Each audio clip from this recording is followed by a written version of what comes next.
الشركات دلوقتي مانداتوري جدا اللي انت تبقى فاهم يعني ايه اي، وفاهم يعني ايه بيشتغل، وازاي تقلل عدد التوكنز، وازاي تخلص الفيتشر بشكل مظبوط وبسرعة.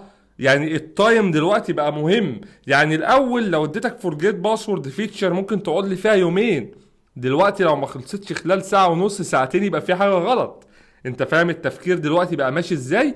دلوقتي هديله برضو اكسس على البرزنتيشن. ودايما خد بالك، اقرأ هو بياخد اكسس على ايه، وانت شغال مع الاي اي لازم تقرأ هو بيطلب اكسس على ايه بالظبط. مش عشان حتة سكيورتي بس، ولكن هو ممكن يبقى عايز اكسس لحاجة انت مش محتاج ان هو يبص عليها.